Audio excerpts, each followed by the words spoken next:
And it's actually from the book of Esther in the Bible, of all places. It talks about Mordecai, who was a leader in that time. A leader is also a light in the darkness. I think differently, and now I believe in myself because I'm around him, and I think even more is possible.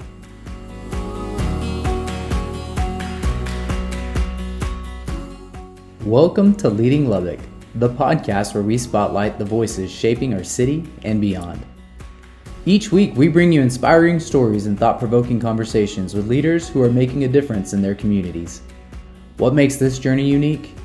Every guest is nominated by someone who's already been on the show, creating a chain of leadership that reflects the power of connection and community. Join us as we explore what it takes to lead with purpose and impact. This is Leading Lubbock.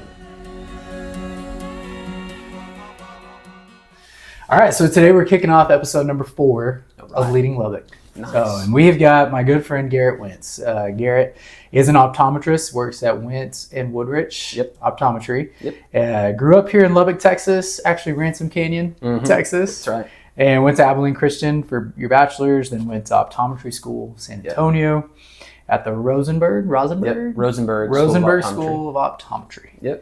Aspires to maintain a deep relationship with God, your wife Kara, your son Graham, and while serving and providing quality care for your patients. And some of the things you enjoy are hanging out with family, friends, hunting, fishing. Yes. From what I know, anything outdoors. That's true. Okay. Very true. Fantastic. Very true. Cool. Well, thank you for joining today, man. Dude, thanks for having excited. me. I'm excited for the podcast, man. Yeah, we are. I love too. it. Yeah. Well, dude, the best part about it is I get to meet with some phenomenal people, some people which I've already known, like yourself, some people I get to meet. So let's jump into what leadership is.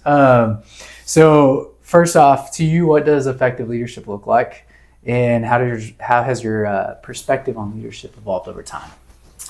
So I was thinking about this, just what leadership means to me and what it looks like. And as I was thinking about it, it was kind of an encouragement, or it puts it in perspective for me, like, man, I could be a better leader. I could definitely be a better leader. Okay.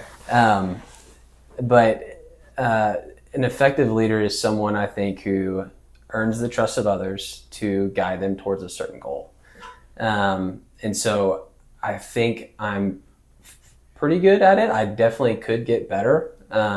But that's like the part of the journey. You're always learning, you're always growing. That's the beauty of this podcast. I hope to listen to it and glean some advice from people who are better leaders and more effective leaders than me. And I hope that I can share something on this podcast that would help other people out. So that's kind of what I think a leader is. As a kid, you think a leader is someone who's in charge. Like the teacher in class is a leader, or like a CEO or a boss. And then you quickly realize that leadership is a lot more than a title. It's more of just caring about people, and then through that care, that genuine care, earning their trust.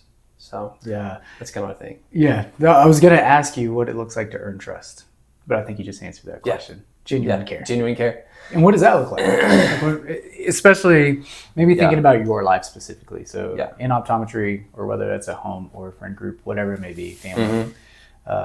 What does it look like to have genuine care? So I think you can honestly ask yourself, am I caring about this person? And if you genuinely feel like you're caring about that person, that's genuine care, because you're doing everything you can to care about the person you're trying to take care of. So when I walk into an exam room and see a patient, I think the patient can quickly tell whether or not I genuinely care about his or her eye health just by taking the time to ask a lot of questions, dig a little bit deeper.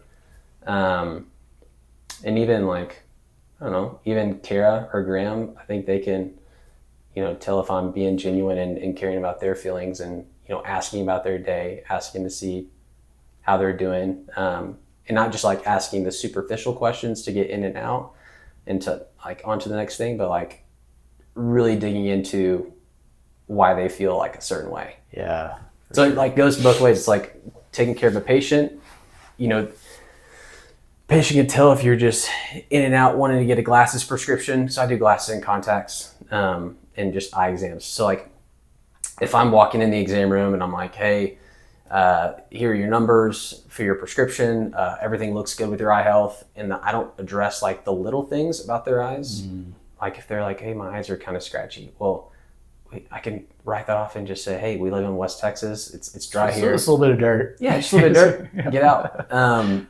Or I can just say, hey, we have like all these treatments for like artificial tears, or like just get into the details with their treatment.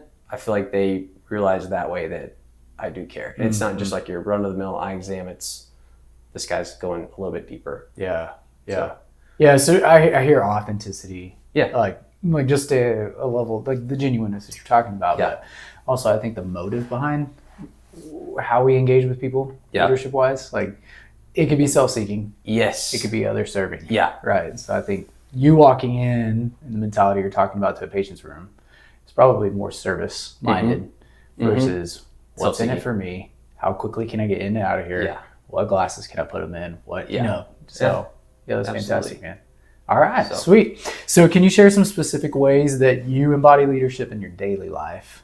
And then what practices or habits do you find most effective? Yeah. So embodying leadership in my daily life, I think the most important leadership role that I have would be with my family. So one of the things that I try to do at the end of the day, just set aside some time to be with family. We usually do like a golf cart ride, and we just ride around the neighborhood. And that's like designated time with my family on the golf cart. I can ask about Graham's day, Kara's day, and get a little bit deeper and genuinely show some interest into Kara's life and Graham's life. So that's the most important one. And I would say that's the way I try to demonstrate leadership, every day. Just setting aside some time and just diving into those relationships. Yeah. So it's a level of like even maybe dying to yourself a little bit. Yeah. Because I'm sure there's times maybe where you don't feel like the number one thing you want to do is go on a golf cart ride. Yeah. Versus energy. Let's believe it or not, that golf cart ride's like my favorite. Okay. So maybe I love the golf cart ride. But I look forward to it all day, actually. Yeah. I don't know. Like I genuinely care about these people, and so like showing leadership to, I think, people you love it's easier. Just because I want to die to myself for Carrie and Graham and like really dive into those relationships. So that is pretty easy. So I don't know. I don't know. It's just a good time to. And you're also inviting them into something you really enjoy too. Yeah. It's like if it is a golf cart ride. Yeah. Like, hey, let's go do this thing do it together. together. And I'm sure there's elements of like, what does Graham love to do? And like, let's go do that together. Exactly. But I love that what you enjoy and getting to spend the quality time with the family can go hand in hand. So, how about at your clinic, like embodying leadership there, because you are somebody people look up to in the office, even among your staff, maybe partners, etc. Like people are looking up to you. So how do you embody leadership at that level? I think I try to ask about each of my staff members, just life in general, and try to slow down for them, because life at the office can be pretty fast paced, just going from one exam room to the next. And I try to take a genuine interest in my staff. I don't know, like we have 2 staff members at our office who are like missionaries. And so like I want to or actually 3 staff members that are missionaries. And so I want to ask them about like their mission work, what their plans are, any way I can like help support them, whether that's through prayer, like financial giving. And like if staff members have kids, I want to ask about their kids. Like I just want to make them feel like, not make them feel like, show them I actually care. Yeah. Because like you said, like people can tell if you're being genuine or not. And if it's like a self-seeking motive, like am I just being nice to this person, that way they can perform better for me, or like, I don't know, be a better employee, whatever, they can sniff that out pretty quick, I think. Yeah. So just generally caring about those people is a way I can show leadership. And then same thing with patients, like just genuinely caring about their eye health and asking them more than just eye-related questions, seeing how they're doing I get to see these people from year to year. So I get to see how their year's been. A lot of them over the course of a year, you can go through a lot. And so just sitting there and just taking the time to listen to them and hear about their year it's important for them. So I don't know. I think it all comes back to genuine care about people.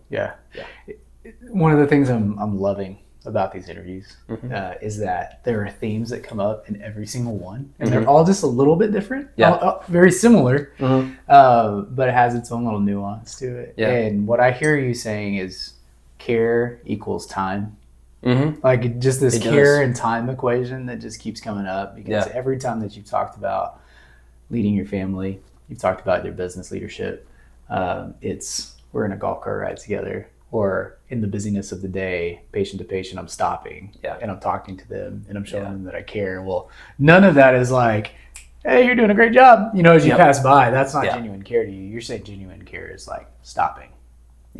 Let's one-on-one, let's engage. So anyways, I just love that I'm starting to see a theme with you and your answers, but also just in walking in podcast. life. Well, with you specifically with life. Like I get to see you actually take the time to pause and be with somebody genuinely caring for them in terms of giving them time.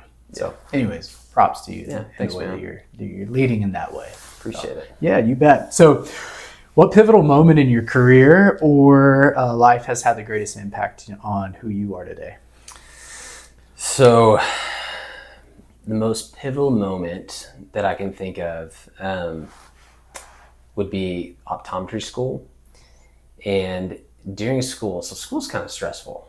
Like you can't imagine optometry school. Come on. That was definitely the most stressful part of my life. And then there were some added other stressors that were just outside of school that were kind of piling on top of that.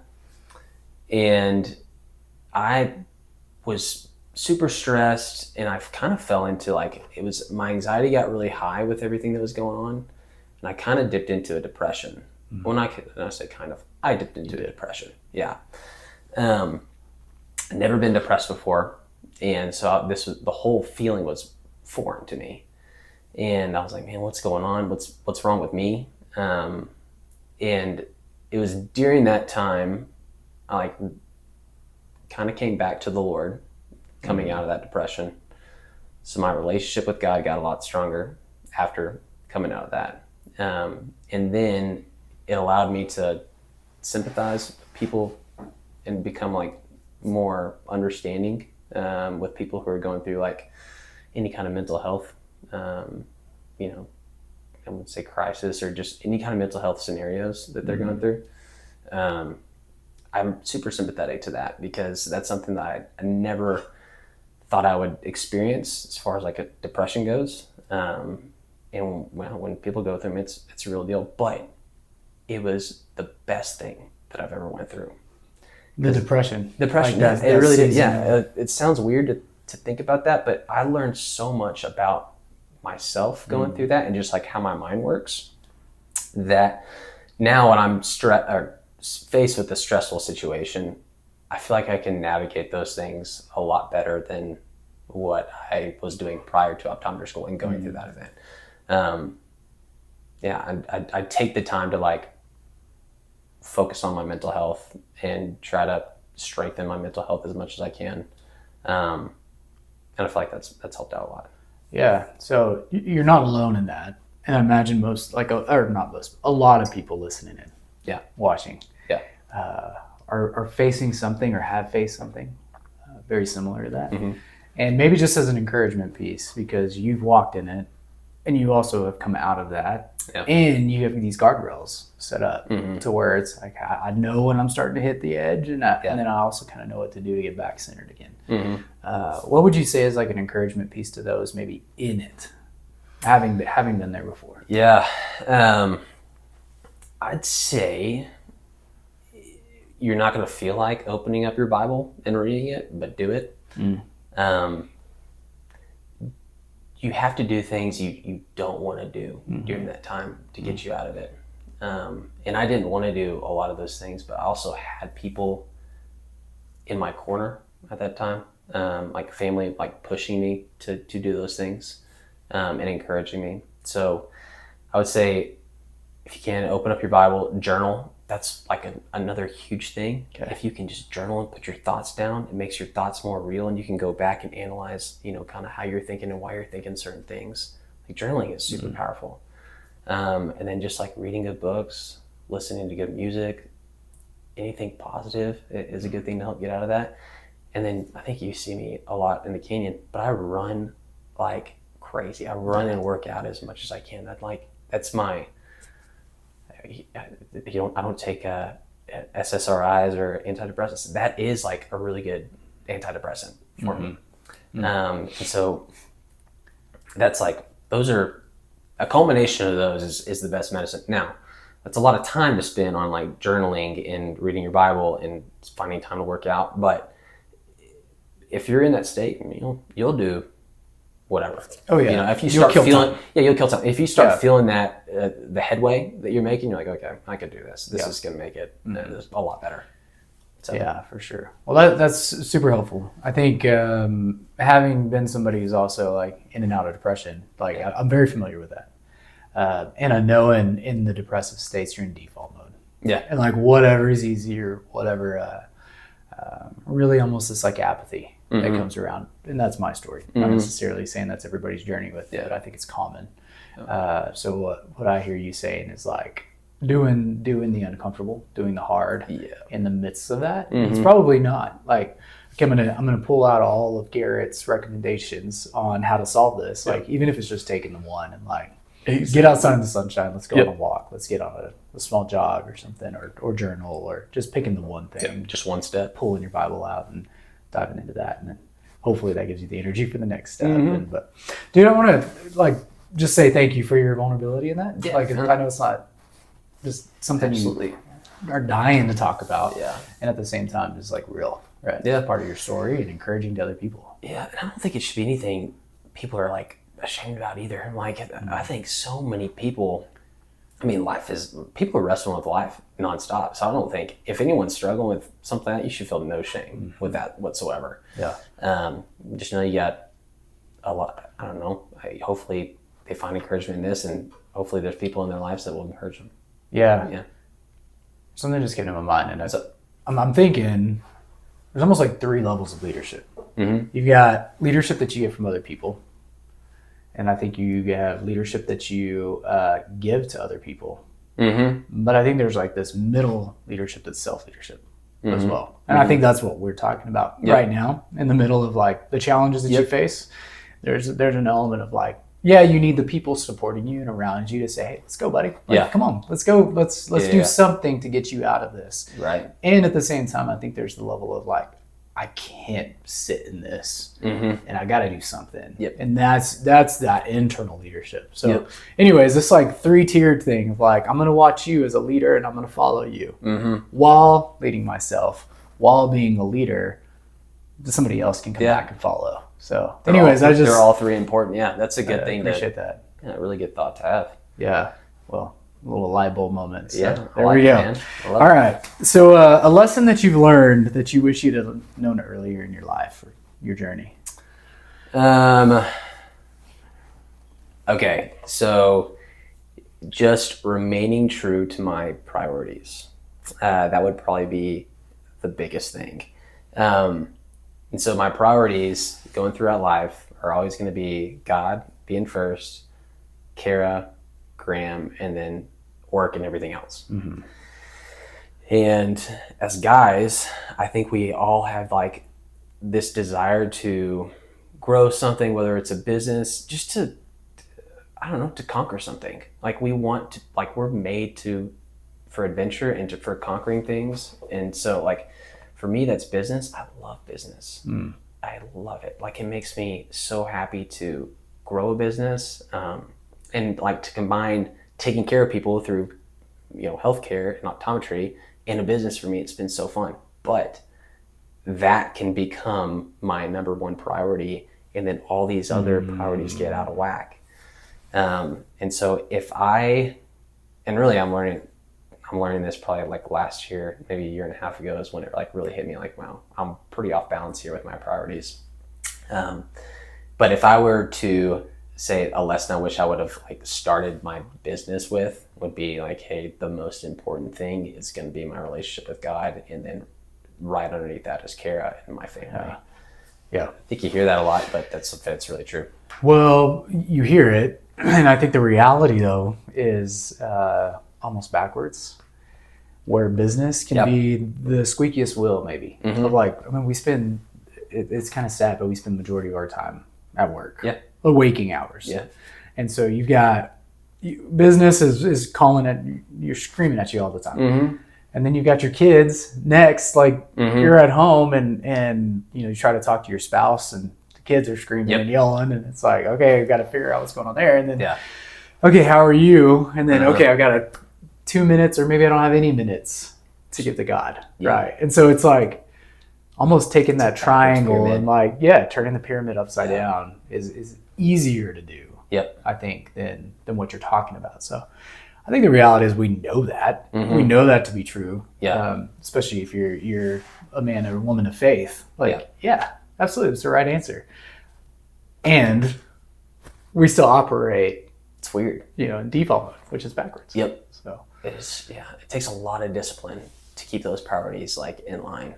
Because I mean, I don't know. It's just I think we're hardwired to grow the business, or like to pursue whatever passion we have.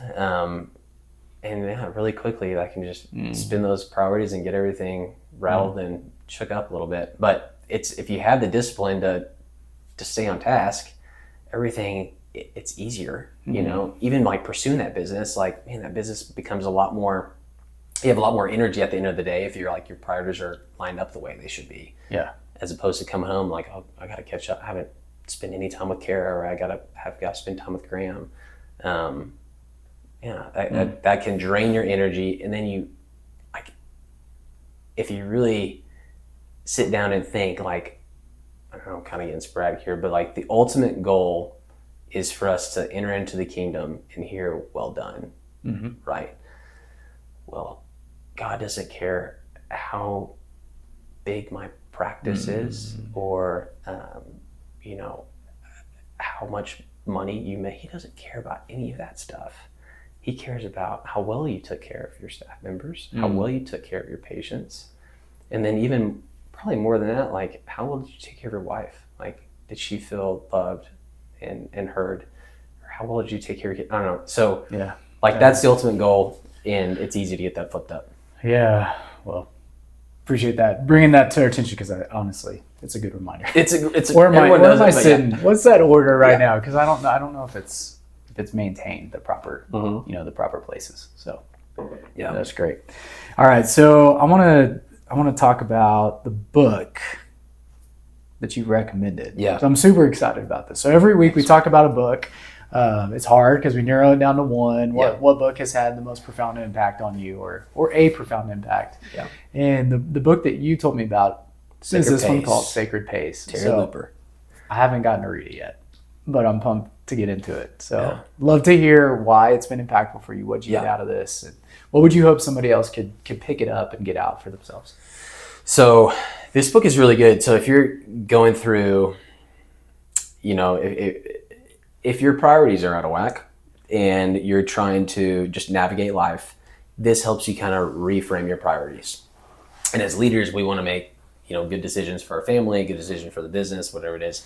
This helps you make clear decisions in your life. So he talks about there's 4 steps when making a decision, or like going throughout life. He talks about how with that decision, you just need to consult Jesus as a friend. So just obviously pray about it, journal about it, and just see what the Lord has to say about whatever situation you're going through. And then it talks about gathering the facts. So like when I talk to a friend, like when I talk to you about anything, like my emotions could be high at that point. And I might make a decision or talk to you just in a certain tone because I feel a certain way. But right after that, if you gather the facts, that'll kind of like tone down the emotional side of it. So step 1, consult Jesus as a friend. Just talk to him about it. Step 2, gather the facts. Step 3 is just look for like open doors that the Lord has, either opened for you or closed, just like the circumstances of life. And then step 4 is like get neutral with that decision, which it's hard to do at first. But if you go through all those steps and then you're like, oh wow, this is like what I should do. This is what the Lord says to do. And then once you feel that neutral, that peace, then you can move forward. So it's kind of a cool like 4-step process to, I feel like as leaders, leadership podcast, it's like super important for us to do. Yeah, for sure. Again, default mode. Yeah. I'm just going to like contrast this to how I think we live our daily life. It's probably not 4 steps. Mm-hmm. I think we're kind of in this like one. I feel it. Yep. And that's, let's go in that direction. Yeah. So versus consulting a friend first. Mm-hmm. Jesus ultimately in that. And then I think probably other friends as well would, and I'm going to go back to like conversations you and I have had where you helped me gather the facts by asking really good questions. And I think that's what an effective leader also does, is ask really good questions. That can help you get there, because many times you just can't on your own. Yeah. Right? So absolutely, man, I think that's great. I'm excited to give this book away. So after this airs, we're going to give this book out to somebody who hopefully gets the same kind of impact that you did. I love it, man. Man, thank you for sharing. Yeah, you bet. And I love to conclude these with, if you could sum up leadership in a single sentence, and you could talk about it first, but what I'd love to hear is like, let's wrap it up in a bow and say this is what leadership is. What is that for you? Taking care of your troops. And dude, that was so easy. All right. Yeah. I love it. All taking right, care of your troops. And my dad always told us that, and his dad always told us that. Hey, you want to take care of your troops. And I almost got like sick and tired of hearing that. But at the very end, we were asking like what an effective leader, or very beginning, we were asking what an effective leader is. It's someone who genuinely cares, right? So if you take care of your troops, your employees, your friends, wife, kids, whatever it is, that's a good leader. They feel like you genuinely care about them. And again, it's not feeling the genuine care, you actually genuinely care. And you can lead better through that. Okay. Yeah. Awesome. So you've told me before about a man you call Colonel. Yeah. Can you talk about him a little bit? 'Cause Yeah. I know he's been really influential, not just in your life, but as you look above you. Yeah. So my granddad was a ranger in the Army. He was an orthodontist in the Army too. And just like he's like a man's man. Like he would hunt and fish every single day. Strong guy. And at the age of 58, 60, he had a brainstem stroke. And so he was paralyzed from the neck down, couldn't move. And he ended up living with my mom and my dad for like, I think 3 years maybe. My dad took care of him. Okay. But like that was one of his big things that he told my dad, was taking care of his troops. And my dad, I got to see leadership through him and taking care of his dad. He was taking care of his troop, Colonel, and living at the house. I mean, he would feed him, change a diaper, tuck him in at night. He would throw up in the middle of the night. My dad would wake up, take care of everything. So that was showing, leadership. And it's funny how like the roles were reversed for my dad and his dad. Now he's taking care of his dad who can't do anything. Yeah. So I know my dad learned a lot from Colonel, and me watching that whole situation, I learned a ton from my dad. And so I hope that one day, I told Graham right now, take care of your troops. Yeah. I hope he sees that in me, number one, but I hope to pass that down to him as well. Yeah. So man, that's take awesome. care of people. Yeah. I love the one-liners that when you embody them as a family, or kind of like a motto for yourself, and then that resonates even where it's a big question, like what does leadership mean to you? Yeah, it's like, well, something I've said over and over again, and I've heard over and over again. Take care of your troops. Take care of your troops. Man, that's huge. I actually got to witness your dad taking care of Colonel. Right. And I never got, I don't think I ever met him, but you never met I Colonel? watched it. No, I watched it happen. And the amount of times they'd walk out together, they'd kind of do some exercise together. Yeah. And yeah, you get to see that like reversal of leadership where it's just care, right? And who are you caring for in that moment? And that will shift over time in our life. But absolutely, man, so many good nuggets coming out of this. I'm excited to go and share this with a lot of people. So thank you for the time today.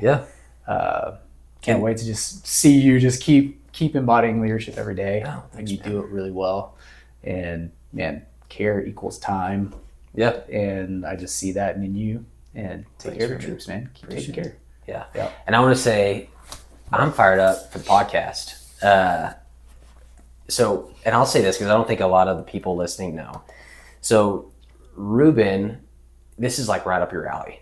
Like I know this whole podcast is. You love leadership. Your ability to converse with people is really good. And you started up, speaking of leadership, a home group in our neighborhood in Ransom Canyon. So one of the things that Karen and I were kind of worried about moving out to Ransom is just finding young families to have community with. And you and Haley kind of took that head on and started a community, led our community in Bible study. Now we meet every other Wednesday.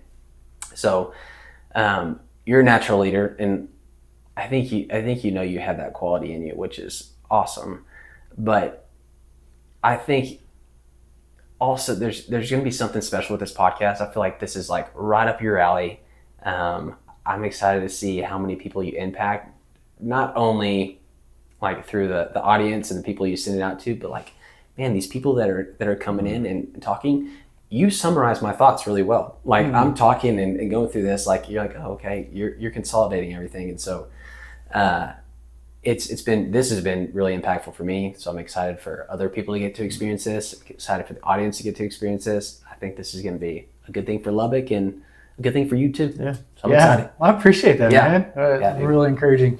I almost feel a little selfish that I get to sit on this side of the table every week and I get to glean from some of the best people. So it's like, man, this is the way that I'm going to grow. You know, I'm just going to keep asking questions from some of those really phenomenal people. But it's really encouraging to hear you say that. I'm excited to do life with you. And man, just keep leading well. Get to watch you lead your family well. You love them well. Thanks for your business, your friendships. It goes both ways.